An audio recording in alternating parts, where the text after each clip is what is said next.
As a TOSA, a teacher on special assignment, I am a teacher without a classroom. So I travel a lot to different schools in the district. Some teacher says, hey, I need help on this, and I have it in my schedule. I'm racing over to that site to support them. Iwana is so incredibly driven that she makes me want to be better. To help our teachers, she doesn't just go in and give them suggestions and then leave them to their own accord. When I support a teacher in the classroom, I am very mindful that this is their space. So we sit down and we collaborate on the lesson, and then we go ahead and have our co-teaching session. She is passionate about the work she does, and she truly, truly believes that all students deserve a quality education. She really gets to know them, brings them in, and she's very individualized with the attention that she gives them.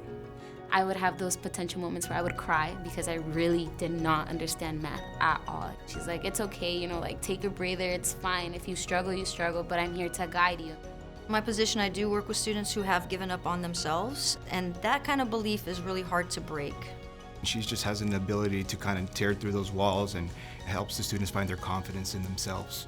Students thrive when they feel safe, when they feel that they could be vulnerable, where they can ask questions.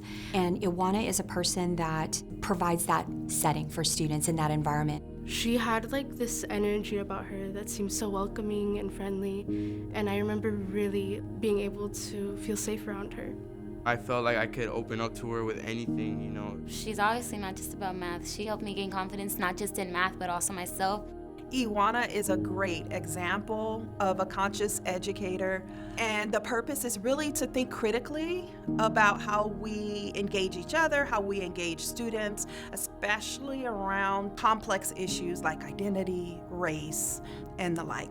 A microaggression in a classroom can be an obvious one, like I'm not going to pronounce your name. Are you sure this class is the right one for you? So it's an invalidation of sorts. The worst kind of microaggression, in my belief, is to water down my material because I really don't think they can reach this level. It seems like you're doing somebody a favor, but you're really hurting them because the kids at 18, that's when they start their life with this diploma. So if they just feel like everyone's helped them and they can't do anything on their own, then we haven't helped them at all. We know that student self-efficacy is key in student achievement, and she builds that. A lot of the things that she had said to me really encouraged me to actually take action for my own life and start trying a lot harder in school. One thing that I'll take from her is her sense of confidence. She helps me feel like I belong. When students know that you believe in them, they rise to the occasion. Somewhere along the line, they internalized an experience that really hurt them. Them understanding that is the key to them understanding that that's not who they are. You're not bad at math. You had a bad experience with math. That's different. I grew a connection with her, and like I passed math. Congratulations to myself, I passed it, so I was very proud of that. I feel like I've accomplished something when someone says, I believe in myself and I can do this and I can fly.